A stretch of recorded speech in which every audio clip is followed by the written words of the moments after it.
Hello everyone, I'm Dr. M.K. Vidyalakshmi, working as an assistant professor in the Department of Computer Science and Engineering, School of Computing, Bharat Institute of Higher Education and Research. The course name is Programming for Problem Solving and the course code is U20 CSE J01 and the topic for today's lecture is preprocessor directives. So let us first see what is a preprocessor. When a programmer writes a source code and saves it, it is stored as a .c file. Then if we run the .c file, in that case, first the preprocessor will check for any preprocessor directives. In case, if any preprocessor directives are there inside a program, then the processor will perform the particular action which is specified by the preprocessor directives and send it to the compiler. If no such preprocessor directives are available, then the preprocessor will send that code to the compiler directly. In the compiler, it will convert that source code into object code. That is, it is going to convert the source code into a machine language code. So this object code will have the extension .obj. Then when this object code is sent to the linker will link the object code with the standard library files and then an executable code is prepared. So the executable code will have an extension with .exe. Okay, next we'll see about the preprocessor and its definition. So preprocessor, C preprocessor is nothing but a text substitution tool. It can also be referred as CPP, which is nothing but C preprocessor. So it will just substitute whatever there inside the program as an identifier. Instead of identifier, it will substitute the particular text which is defined for that identifier. So preprocessor is not a part of the compiler. It is a separate part before a compilation is being done. So preprocessor directives tells the compiler to preprocess the source code before compiling. The preprocessor directives begin with hash symbol. So this hash symbol will provide a path that it will go to the preprocessor. This is the indicator which tells the preprocessor that it has to go to the path of the preprocessor. Example for the preprocessor directives are hash include. So here this hash is the indicator and include will include the particular file which is presented after this. Next is hash define. So next we have hash and def. So the preprocessor directives should never be terminated with a semicolon. There is a difference between the other statements of the C and the preprocessor directives. In all the other statements, we will be terminating each statement with a semicolon, whereas for the preprocessor directives, it should never be terminated with a semicolon. That is a rule. Then the preprocessor directives can be placed anywhere inside the program. Usually it is placed above the main function at the beginning, but it can be placed anywhere inside the program. Next, we'll see about the preprocessor directives. There are three main types of preprocessor directives.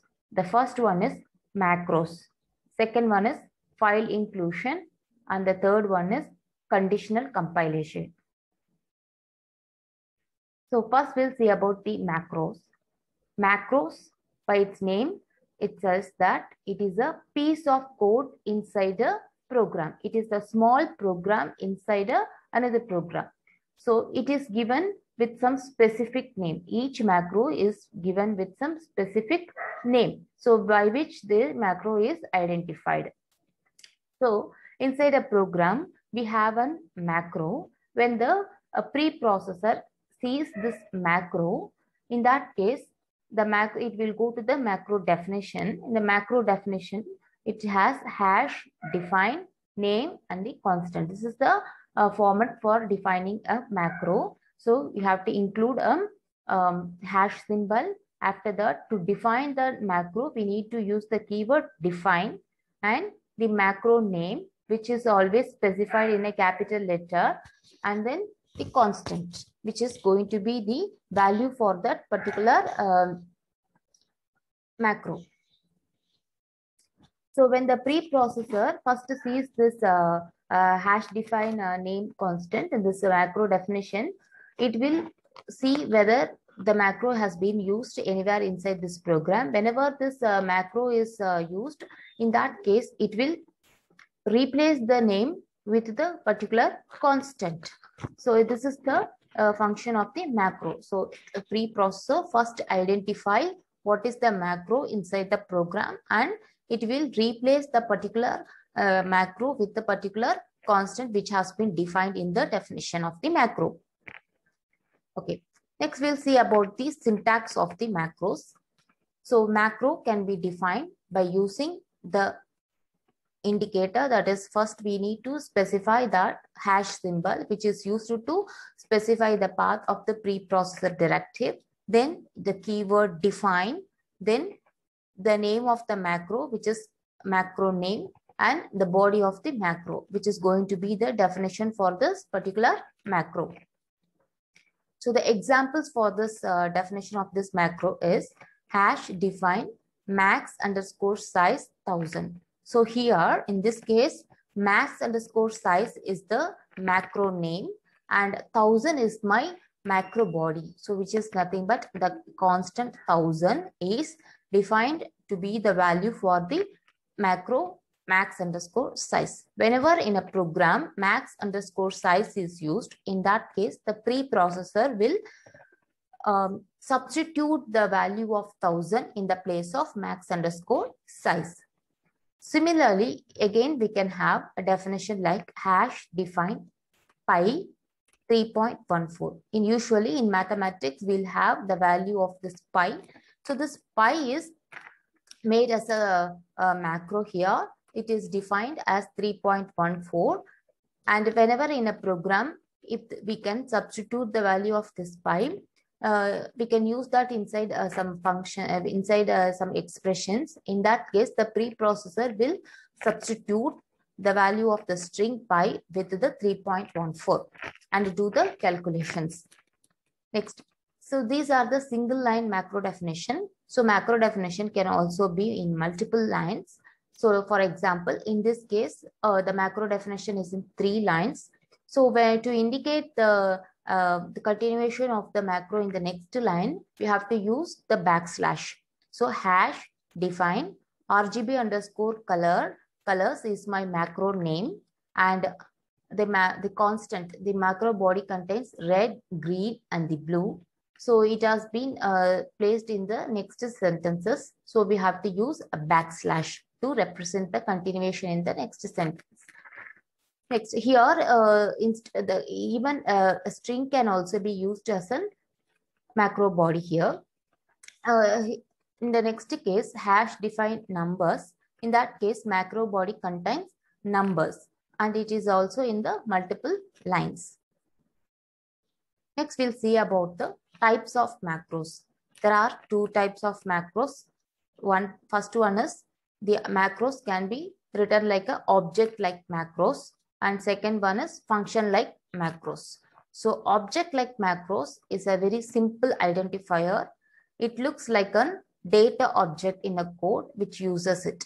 So it is the most commonly used one, and it gives a particular symbolic name for some numeric constant. So for example, in the previous case, we have seen pi, we have defined the pi as 3.14. In that case, it is called as an object like macros. Here, the constant 3.14 is specified with the name pi.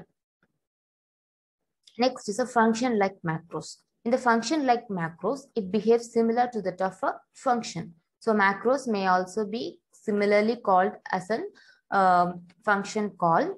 So the only thing is we need to define the macros inside the we need to follow the macro name by the parenthesis, and we can even pass the argument similar to that of a function. So first we'll see about the object like macros. So this object like macros usually will be used to give some specific name for particular constant. For example, in this case, we have defined limit as our macro. This limit is usually represented in capital letter. Macro name is usually represented with a capital letter followed by the macro body. So in the macro body, we have a constant 5. So in this case, we are defining this 5 as limit. So when we use that inside a program, so say for example, int main for int I is equal to 0, I less than limit. So when the preprocessor sees the identifier limit, in that case, the preprocessor will replace this macro by the constant 5 and it will execute as such. So then the program will execute this statement. So it will check up to I is less than 5 and then every time it will increment and the value of I is printed in the next line. So the output will be 0, 1, 2, 3, 4 because it is starting, it is checking for the condition 5, I should be less than 5. So in that case, we will have this 5 values from 0 to 4. So here, the key main thing is we have used this macro. This is a single line macro. We have used this macro to define a constant. So in this case, this macro limit will be replaced by the particular constant as a substitution. So it will replace this text with a particular constant value. Next is a function like macros. In the function like macros, macros can be called as a function.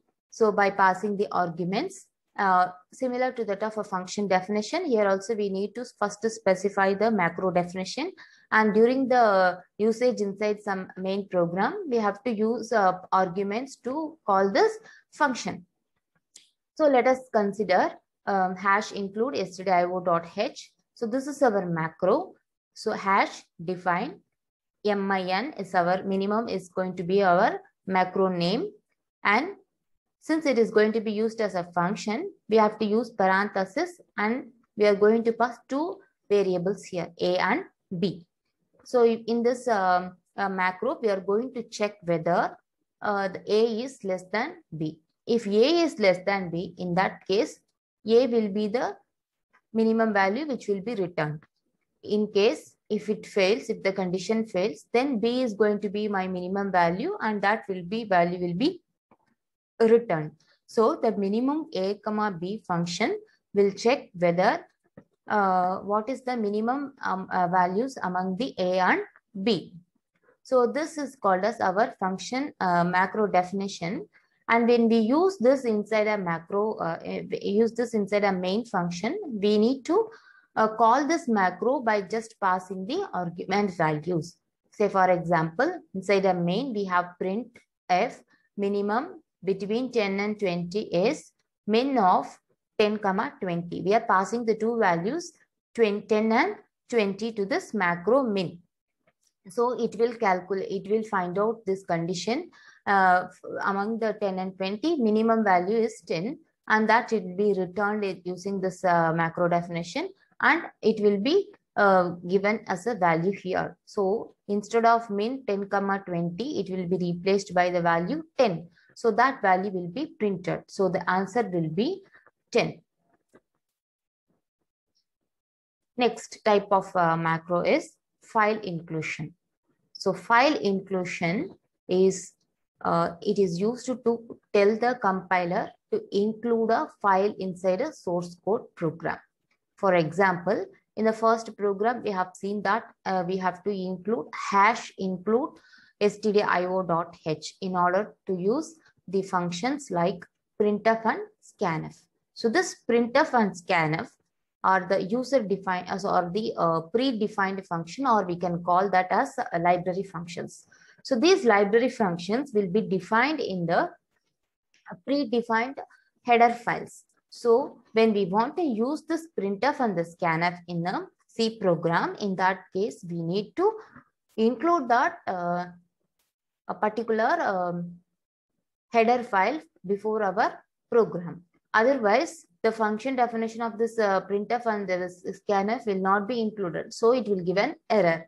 So in order to include the printf and scanf, we need to include the header file stdio.h. So suppose if we are using some mathematical functions like square root. So in that case, we need to include the mathematical header file called math.h. So all these things are used to include the file, header file. So this hash include file name will include all the files, whichever is required for a program. So this will, in this directive will replace this file name by the file contents. So the file contents may be an user-defined file or it can be a library file. So when the file name is called, the file contents will be replaced with that file name.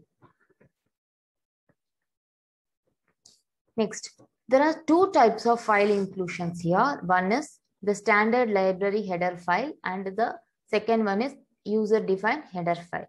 In case of if you are using an standard library header file, in that case, the preprocessor will search for that file which is there inside a system directories.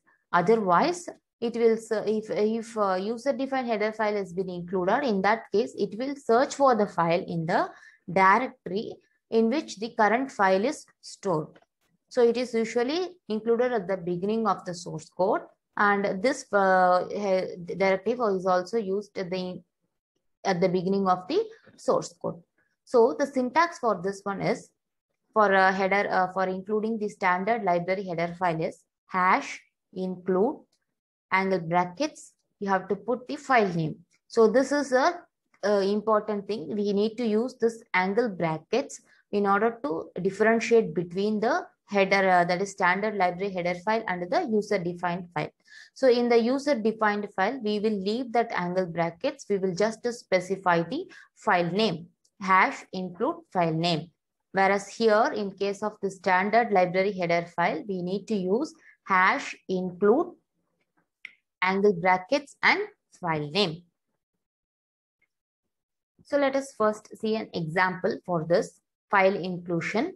So normally we have already seen how to include the standard header files. We need to include a hash include angle brackets stdio.h. So this is going to be our standard library file.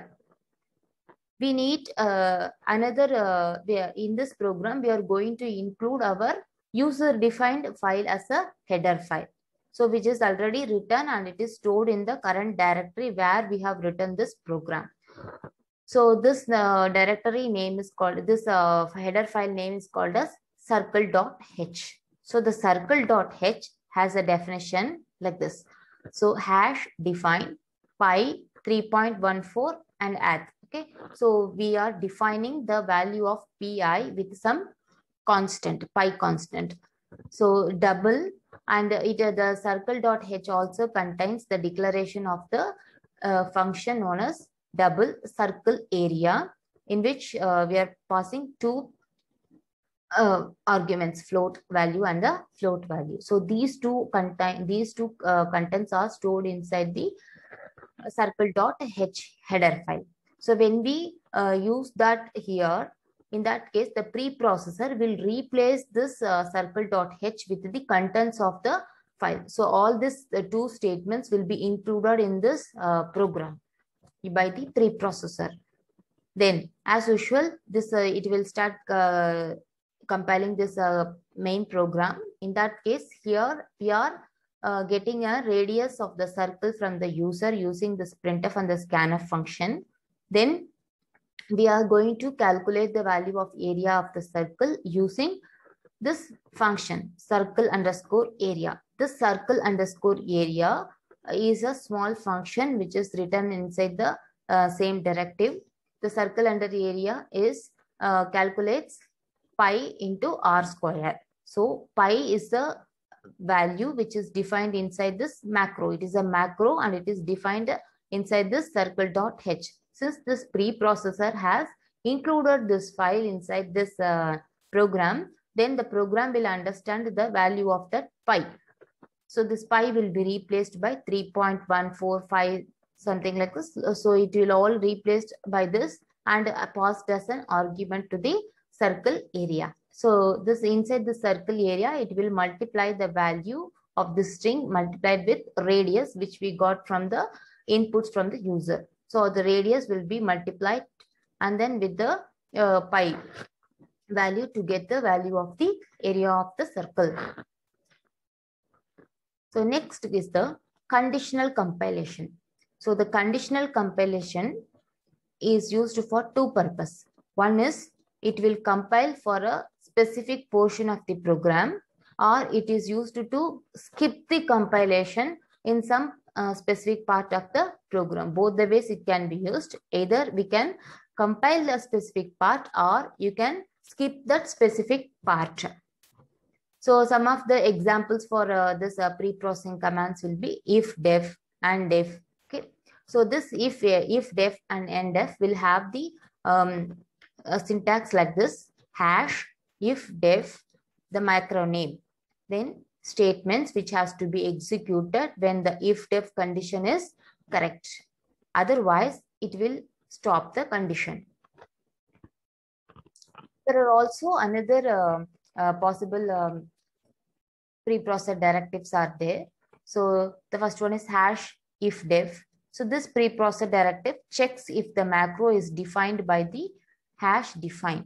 If yes, it executes the code. It will check whether the macro is defined by that particular value. Otherwise, it will, if yes means it will execute that code. Example, if def, the macro name, then code. If this is not present, then in that case, it will come out of the loop. So macro, then code. So inside this code, we need to specify some statements which has to be executed when this condition is satisfied. If n def. So next is the if n def. It is the pre-processed directives which checks if the macro is not defined by the if def define. If yes, it will execute that code. So it will check whether it is just opposite to that of the if def. So it will check whether the macro is not defined by the if definition.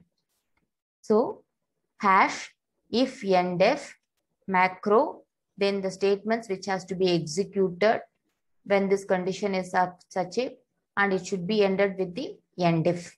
So both the things we have to include this hash symbol. For if def also we have to include this hash, and n def also we have to include this hash symbol. Then only it will be understood that it is a preprocessor directive. Otherwise, it will become a normal if statements. So we should always start with the hash symbol. Here also it should start with an hash symbol. The next one is hash if.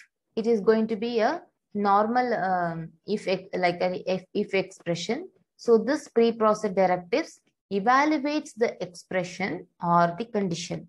If the condition is true, it will execute the code.